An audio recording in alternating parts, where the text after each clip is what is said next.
आज मैं काम से थक हार कर घर आया। ट्रैफिक की वजह से आने में देर हो गई। भूख बहुत जोर की लगी थी। बीवी से कहा कि मैं मुंह हाथ धो लूं, उस वक्त तक तुम खाना लगा लो। उसने मेरे आने से पहले ही मेरा खाना दस्तरख्वान पर लगा दिया था। जब मैं आया तो सब्जी का सालन देखकर मेरा तो दिमाग ही उलट गया और मैं चिल्लाया कि रोज ही सब्जी खाऊं? क्या मैं कमाई इसीलिए करता हूं कि तुम मुझे सब्जी खिलाओ? वहां से चीखता चिल्लाता मैं घर से निकल गया और KFC जा पहुंचा, जहां हमेशा की तरह कतार काफी लंबी थी। मैं अपनी बारी के इंतजार में तवील कतार में खड़ा रहा। यहाँ वहां देख रहा था कि मेरी नजर एक मजदूर पर पड़ी जो जमीन पर बैठा रूमाल से रोटियां निकाल कर खा रहा था। उसकी रोटी में हरी मिर्च का अचार भी था। वो मजे से रोटी के साथ अचार खाने लगा और अल्लाह का शुक्र भी अदा करने लगा। मैं उसे ही देख रहा था कि इतने में उसके करीब एक और मजदूर आकर बैठ गया। उसके हाथ में भी एक रूमाल था। उसने रूमाल खोला तो उसमें महज 2 रोटियां थीं।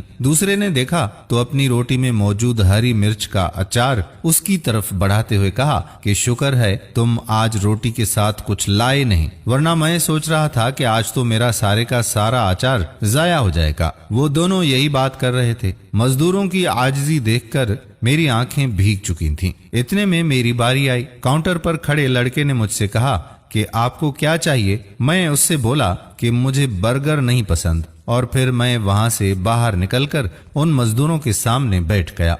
मुझे देखकर उन मजदूरों में से एक बोला कि भाई साहब बस जरा छांव में खाना खाने बैठने आए थे, अभी बस ये खत्म करके जाते हैं, बस हमें 2 मिनट दीजिए। मैंने उन लोगों से कहा कि मैं आपको यहाँ से उठाने नहीं आया हूँ। फिर थोड़ी खामोशी रहने के बाद मैंने उनसे कहा कि क्या मैं आप लोगों के खाने से एक नवाला खा सकता हूँ? मेरी बात पर वो मुस्कुरा कर बोले, जी जरूर, क्यों नहीं। उन्होंने एक रोटी और उसमें मौजूद अचार मेरे सामने रखा और अपनी पानी की बोतल भी मुझे पेश कर दी। मैंने एक नवाला खाया और मेरी आंखें आंसुओं से भर गईं। कोई मुझसे पूछता कि जायका कैसा था तो मैं बताता कि इससे बेहतरीन जायकेदार खाना मैंने अपनी पूरी जिंदगी में नहीं खाया। मैंने उनसे कहा कि ये खाना इतना जायकेदार कैसे है? वो बोले कि हमारी कोशिश होती है कि हम थोड़ा सा कमाएं मगर हलाल का कमाएं, इसीलिए ये खाना इतना जायकेदार है क्योंकि ये हलाल की कमाई से लिया हुआ है। ये सुनकर उस आदमी ने तहिया कर लिया